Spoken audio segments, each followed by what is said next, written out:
하나님의 은혜와 평강을 빕니다. 사랑하는 성도님 여러분, 반갑습니다. 벌써 6월 중순이네요. 오늘 하루 또 보내시느라 수고 많이 하셨습니다. 이 시간을 기억하고 또 함께 하시는 우리 성도님들로 인해서 감사를 드립니다. 한 마음으로 우리 주님을 예배하도록 하겠습니다. 찬송 한 곡 부르겠습니다.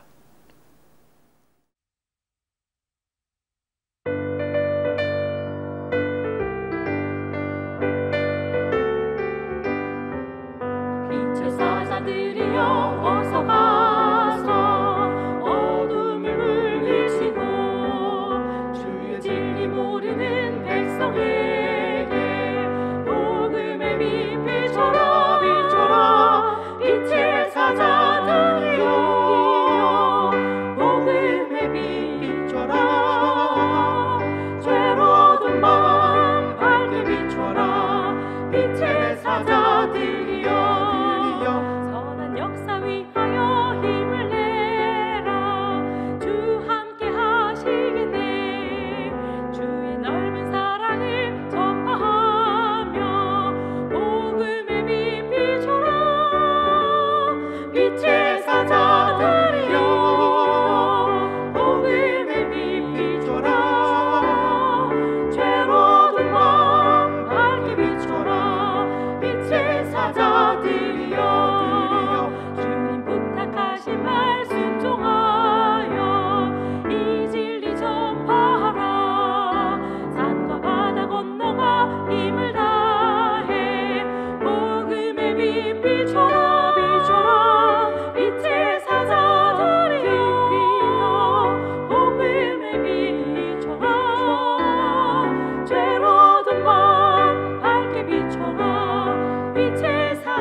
기도하겠습니다.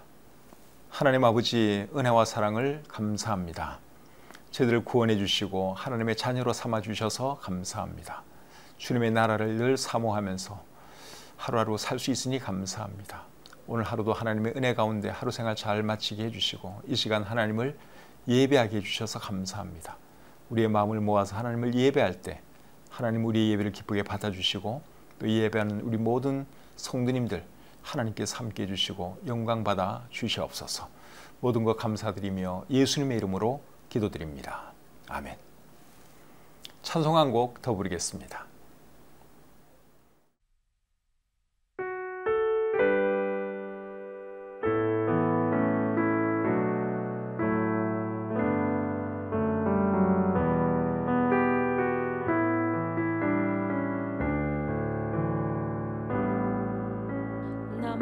무엇과도 주님을 바꾸지 않으리 다른 어떤 은혜 구하지 않으리 오직 주님만이 내 삶의 도움이시니 주의 얼굴 보기 원합니다.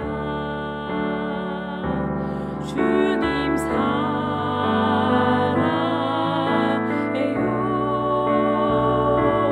온 마음과 정성 다해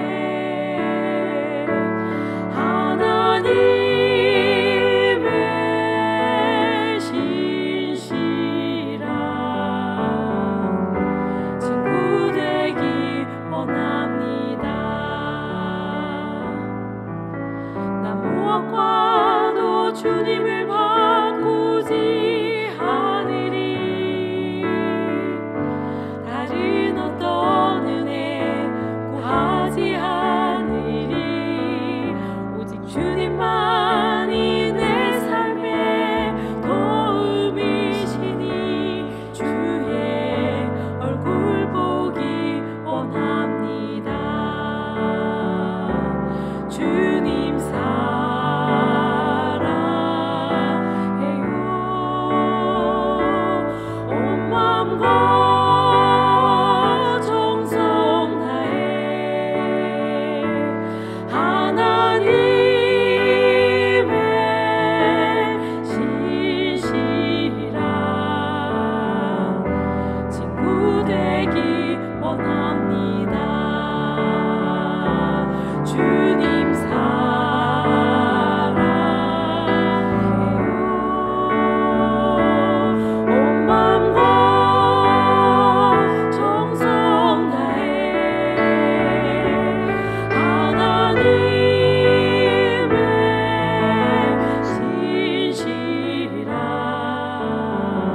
오늘 함께 나눌 하나님 말씀은 전도서 9장 11절부터 18절까지의 말씀입니다.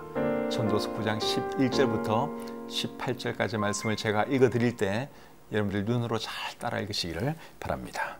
내가 다시 해 아래에서 보니 빠른 경주자들이라고 선착하는 것이 아니며 용사들이라고 전쟁에 승리하는 것이 아니며 지혜자들이라고 음식물을 얻는 것도 아니며 명철자들이라고 재물을 얻는 것도 아니며 지식인들이라고 은총을 입는 것이 아니니 이는 시기와 기회는 그들 모두에게 임함이니라. 분명히 사람은 자기의 시기도 알지 못하나니 물고기들이 재난의 그물에 걸리고 새들이 올무에 걸림같이 인생들도 재앙의 날이 그들에게 호련히 임하면 거기에 걸리느니라. 내가 또 해 아래에서 지혜를 보고 내가 크게 여긴 것이 이러하니 곧 작고 인구가 많지 아니한 어떤 성읍에 큰 왕이 와서 그것을 애워싸고 큰 흉벽을 쌓고 치고자 할 때에 그 성읍 가운데에 가난한 지혜자가 있어서 그의 지혜로 그 성읍을 건진 그것이라. 그러나 그 가난한 자를 기억하는 사람이 없었도다. 그러므로 내가 이르기를 지혜가 힘보다 나으나 가난한 자의 지혜가 멸시를 받고 그의 말들을 사람들이 듣지 아니한다 하였노라. 조용히 들리는 지혜자들의 말들이 우매한 자들을 다스리는 자의 호령보다 나으니라. 지혜가 무기보다 나으니라. 그러나 죄인 한 사람이 많은 선을 무너지게 하느니라. 전도서 9장 11절부터 18절까지 말씀을 읽어드렸습니다. 오늘 이 말씀을 통해서 우리에게 주시는 교훈이 무엇인지 함께 배워보도록 하겠습니다. 11절 말씀을 제가 다시 한번 읽겠습니다. 내가 다시 해 아래에서 보니 빠른 경주자들이라고 선착하는 것이 아니며 용사들이라고 전쟁에 승리하는 것이 아니며 지혜자들이라고 음식물을 얻는 것도 아니며 명철자들이라고 재물을 얻는 것도 아니며 지식인들이라고 은총을 입는 것이 아니니 이는 시기와 기회는 그들 모두에게 임함이니라. 11절 말씀 앞부분은 그렇게 어렵지 않게 이해할 수 있는데 끝부분이 조금 이해하기 어렵습니다. 끝에 어떤 말씀이 있는가 하면 이는 시기와 기회는 그들 모두에게 임함이니라 하는 이 말씀이 도대체 무슨 말씀인지 이해하기 쉽지가 않지요. 이 말씀의 의미는 이겁니다. 시기와 기회는 하나님께서 주시는 것이고 하나님께서 시기와 기회를 주시는 자가 승리한다. 11절 말씀을 원문 번역 주석 성경, 이 성경으로 제가 한번 읽어 드리겠습니다. 또 내가 해 아래에서 보니 경주자들이 빨리 달린다고 이기는 것이 아니고 용사들이라고 해서 전쟁에서 승리하는 것도 아니며 또한 지혜자들이라고 음식물을 얻는 것이 아니고 명철한 자들이라고 재물을 얻는 것이 아니며 지식인들이라고 해서 존경받는 것이 아님을 알았다. 이는 때와 기회는 그들 모두에게 찾아오기 때문이다. 때와 기회는 모든 사람에게 찾아온다. 그렇게 말을 하고 있는데 그 때와 기회를 주시는 분이 누구실까요? 사람들에게 때와 기회를 주시는 분은 하나님이십니다. 그래서 11절 말씀의 의미는 뭔가 하면 빠른 경주자라고 해서 반드시 경주에 이기는 것이 아니고 용감한 전사라고 해서 반드시 전쟁에서 이기는 것이 아니라 하나님께서 도와주시는 자가 결국 승자가 된다. 그러한 뜻입니다. 여러분, 아무리 달리기를 잘해도 어떤 변수가 생길 수 있잖아요. 또 싸움을 잘하는 전사라고 해서 반드시 전쟁에서 승리하는 것도 아닙니다. 변수가 항상 있을 수 있다 하는 것이죠. 그러니까 여러분, 승자가 되려면 결국 어떠해야 되는가 하면 첫째는 실력이 있어야 됩니다. 왜냐하면 대체로는 실력 있는 사람이 승자가 되기 때문에 그래요. 아무래도 빨리 달리는 사람이 제일 먼저 들어오죠. 일반적으로는 그렇지 않습니까? 그러니까 일단은 실력이 있어야 돼요. 그 다음에 두 번째로는 하나님이 도와주셔야 합니다. 내가 아무리 달리기를 잘하고 아무리 전쟁을 잘하는 용사를 할지라도 하나님이 도와주시지 않으면 이길 수가 없는 거예요. 그래서 첫째는 실력이 있어야 하는 것이고, 두 번째는 하나님의 도우심이 있어야 한다 하는 것입니다. 그것이 11절 말씀이 우리에게 주는 교훈이에요. 그러니까 우리가 무슨 일을 할 때 내 실력만 믿고 덤비면 안 된다 하는 것이죠. 하나님의 도우심을 구해야 하는 것입니다. 12절 말씀 보겠습니다. 분명히 사람은 자기의 시기도 알지 못하나니 물고기들이 재난의 그물에 걸리고 새들이 올무에 걸림같이 인생들도 재앙의 날이 그들에게 호련히 임하면 거기에 걸리느니라. 12절 말씀도 시기에 대한 말씀을 하고 있는데, 12절 말씀이 말하는 시기는 재난의 시기, 재앙의 시기를 말합니다.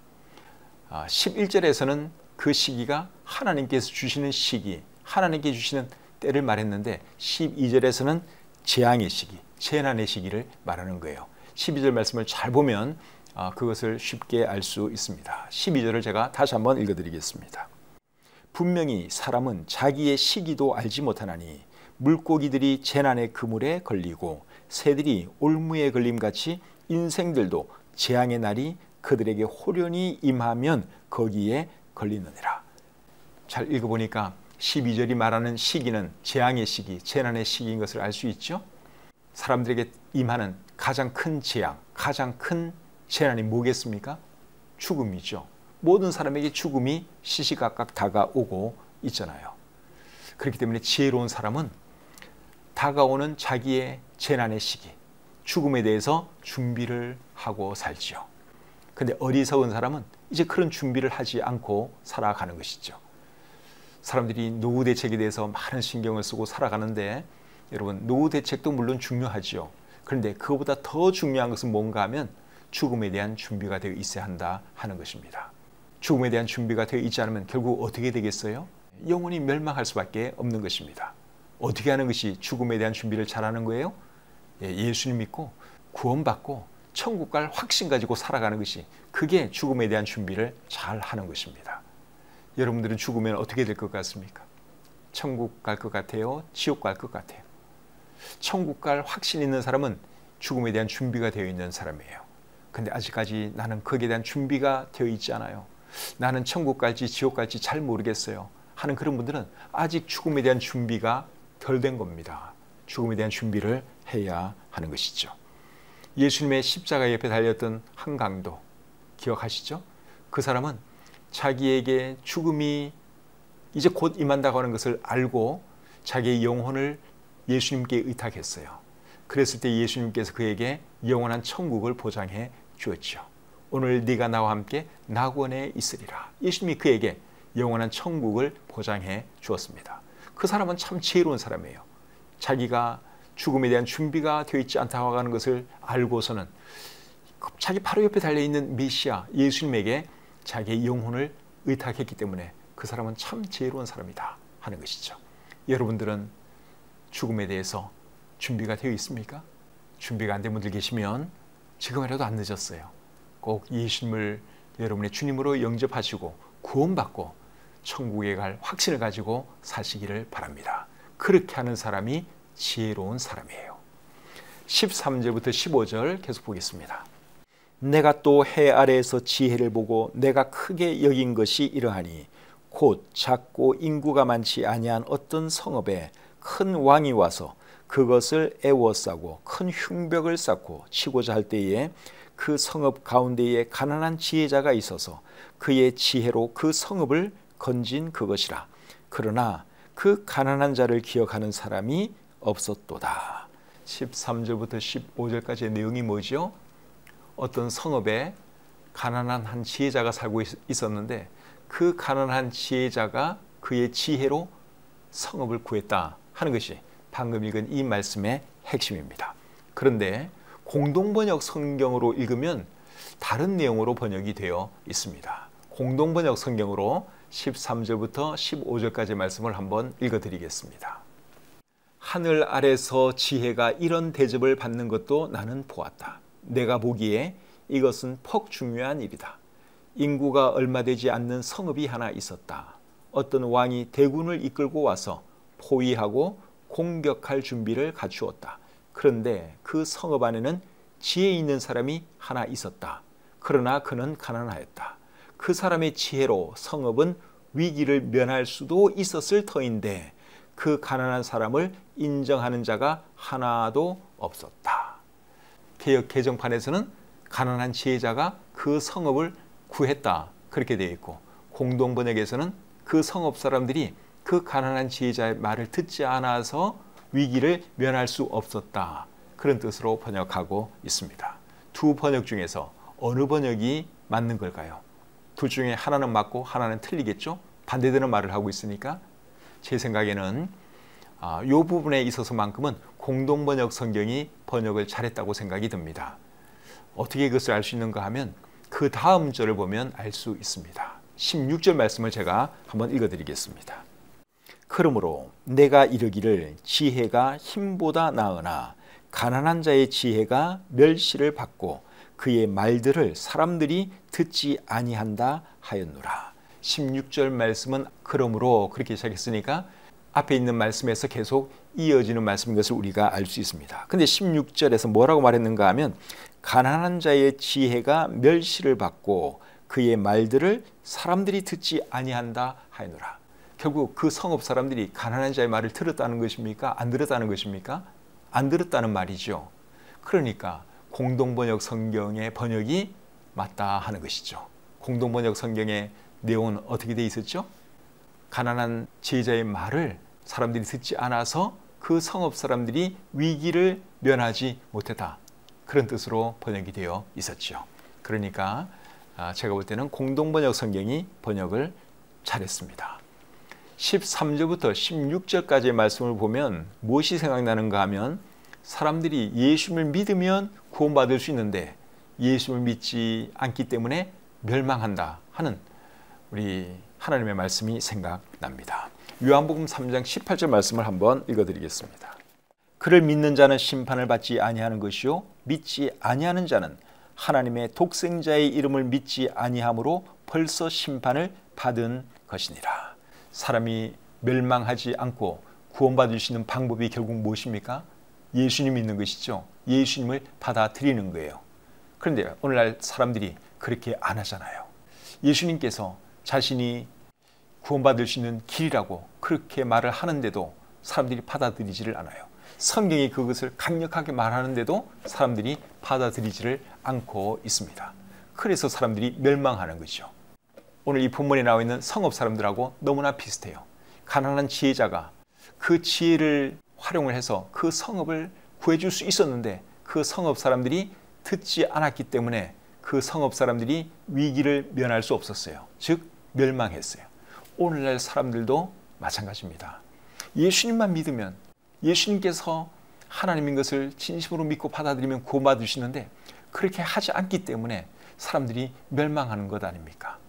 혹시 여러분 중에도 아직 구원에 확신이 없는 분 계시면 꼭 예수님을 받아들이시고 구원받으시기를 바라요.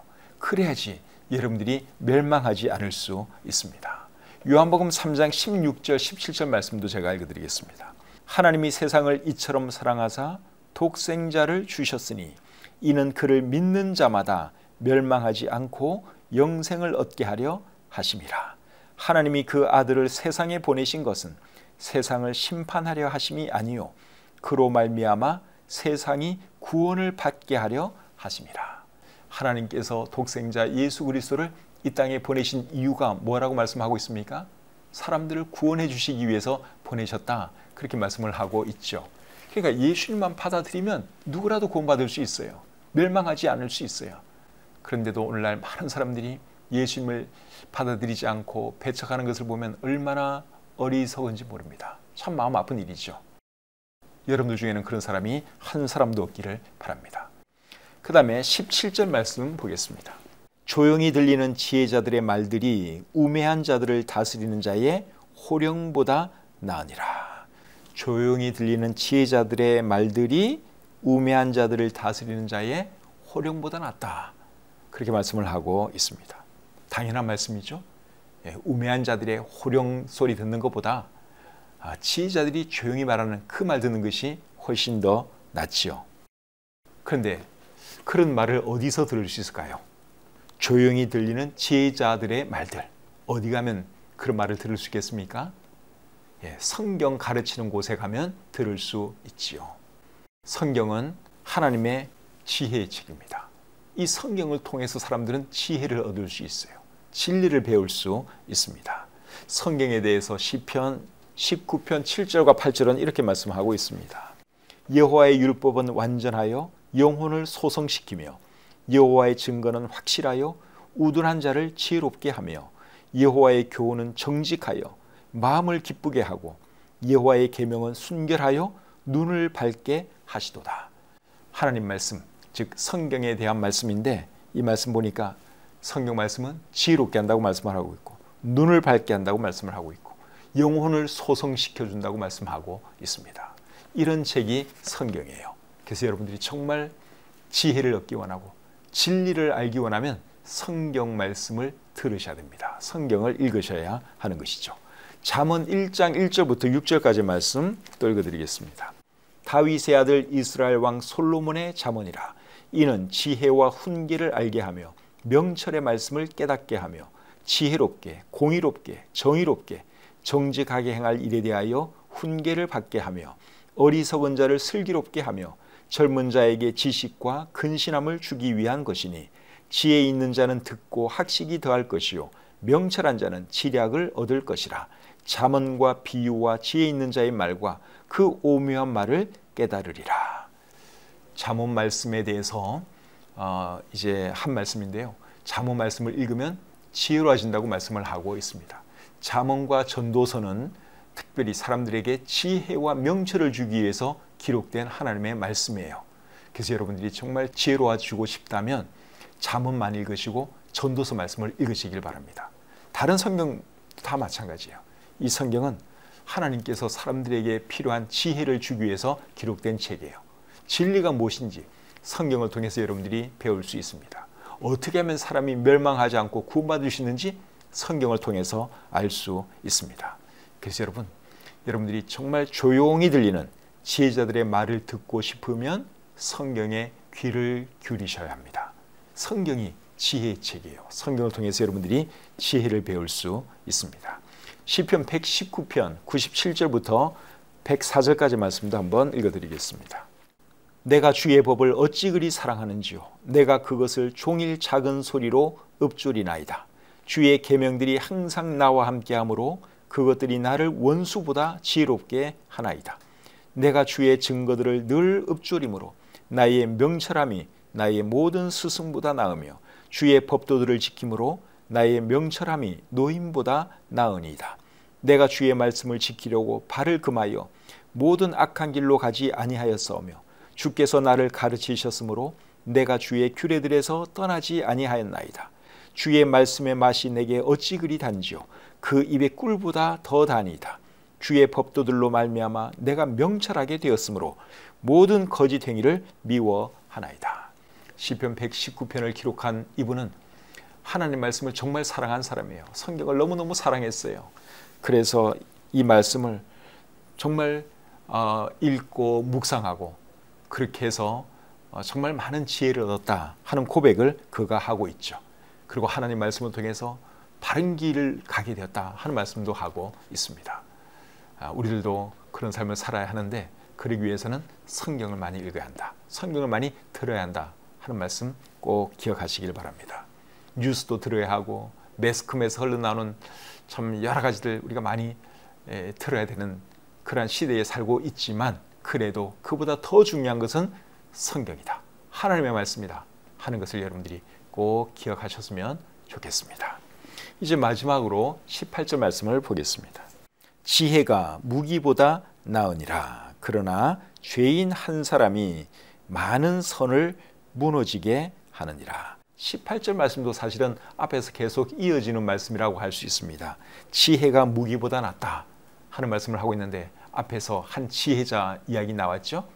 강한 나라가 많은 무기들을 가지고 쳐들어왔지만 그 가난한 지혜자의 지혜로도 얼마든지 위기를 면할 수 있었는데 이제 그러지 못한 것을 우리가 들었습니다. 그래서 하는 말이 지혜가 무기보다 낫다 이런 말을 하고 있는 것이죠. 그리고 하는 말은 죄인 한 사람이 많은 선을 무너지게 한다. 그런 말씀을 하고 있는데, 이 말씀을 보면 누가 생각나는가 하면 여호수아 7장에 나오는 아간이라고 하는 사람이 생각납니다.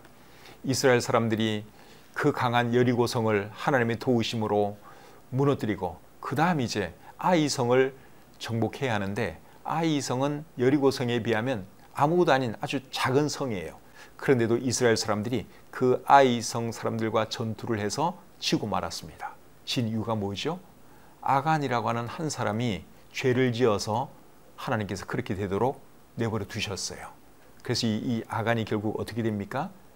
하나님 말씀에 불순종한 그 죄로 인하여 돌에 맞아 죽고, 그리고 자기뿐만 아니라 자기 가족도 다 그렇게 죽고, 가축마저 다 그렇게 죽었다 하는 것이 우리 성경에 기록되어 있습니다. 그래서 우리는 아간과 같은 사람이 되면 안 되고, 정말 우리 한 사람으로 인해서 우리 가정이 잘 되고 교회가 잘 되고 우리 나라가 잘 되는 그런 사람이 되어야 하는 것이죠. 한 사람의 역할이 굉장히 중요하다 하는 것입니다. 오늘 읽은 이 말씀 여러분들 마음에 잘 새기고 꼭 실천하며 사시기를 주님의 이름으로 축복합니다. 찬송 한 곡 부르겠습니다.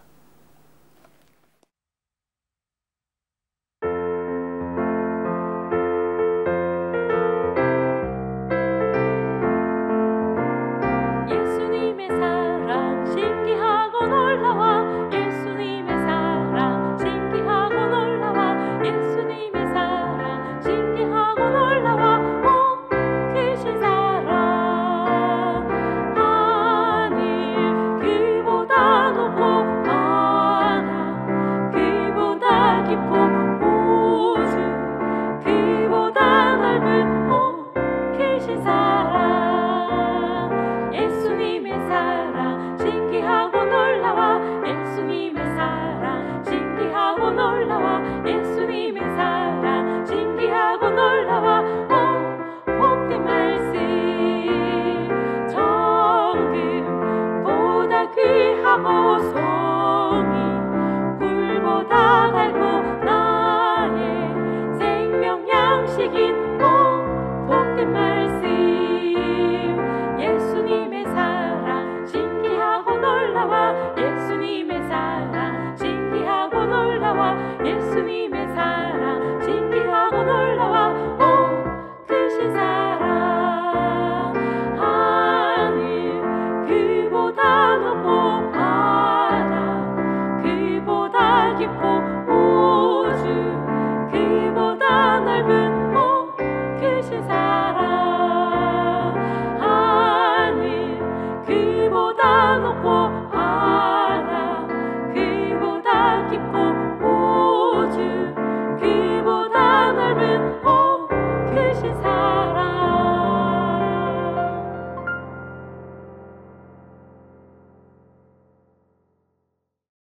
기도하겠습니다. 하나님 아버지, 은혜와 사랑을 감사합니다. 이 밤에도 하나님의 말씀을 통하여 우리에게 하나님의 말씀을 들려주시니 참 감사합니다. 오늘은 구원에 대한 것도 생각을 해보았고 또 죽음에 대한 것도 잠시 생각해 보았습니다. 오늘 들은 말씀들 우리 마음에 잘 새기게 도와주시고, 혹 우리 중에 아직 구원에 확신이 없는 분 계시면 하나님 불쌍히 여겨주시고 꼭 예수님을 자신의 구주로 영접하고 구원받고 죽음에 대한 준비가 되어 있는 삶 살아가시도록 주님 도와주시옵소서. 주신 말씀을 감사드리며 예수님의 이름으로 기도드립니다. 아멘. 오늘 들은 말씀을 여러분들이 잘 이해하셨는지, 가족들과 함께 예배드린 분들은 서로 확인을 한번 해보시면 좋을 것 같아요. 특별히 우리 자녀들과 예배드린 분들은 자녀들에게 질문을 하셔서 이 말씀을 잘 들었는지 제대로 이해했는지 꼭 물어보시기를 바랍니다. 특별히 오늘은 죽음에 대한 준비 그리고 구원 이런 주제도 잠깐 나왔었죠. 여러분들 자녀들에게 한번 물어보세요. 죽음에 대한 준비가 되어 있는지, 죽으면은 천국 갈 확신이 있는지 한번 물어보시고, 아직까지 구원의 확신이 없거나 천국 갈 확신이 없는 그런 자녀가 있으면, 구원 안 받은 자녀라면 여러분들이 상담을 해주세요. 예수님에 대한 말씀 해주시고 또 복음을 설명해 주면 되는 거죠. 그렇게 해서 자녀가 구원받지 못했다면 구원으로 여러분들이 직접 인도해 주시길 바라고, 그리고 구원은 받은 것 같은데 확신이 없으면, 구원과 확신은 또 별개의 문제니까 구원의 확신이 없다면 구원의 확신을 여러분들이 이번 기회에 좀 주시면 좋을 것 같습니다. 그래서 가정예배가 좋은 것 같아요. 저도 초등학교 1학년 때 가정예배 시간에 구원받았거든요. 저는 지옥이 참 너무너무 무서웠어요. 그래서 저희 아버지가 이제 어떻게 하면 천국 가시는지 이런 거 쭉 설명을 해주셨고, 제가 예수님을 제 주님으로 영접해서 초등학교 1학년 때 제가 구원을 받았습니다. 그러니까 가정예배 시간이 여러분 자녀들에게는 정말 좋은 시간이에요. 특별히 오늘 그런 내용이 나왔으니까 여러분 자녀들에게 한번 확인을 해보시면 좋을 것 같습니다. 또 오늘 밤에 편히 주무시고 오는 주일날 우리가 교회에 모여서 주님을 예배하도록 하겠습니다. 지난주에 빠졌던 분들 이번 주일은 다 오셨으면 좋겠습니다. 가족들 손잡고 함께 교회에 나와서 우리 주님을 예배하도록 하겠습니다. 오늘 하루 수고 많이 하셨고 또 이 시간 함께 해주신 우리 성도님들 참 고맙습니다. 평안한 밤 되십시오.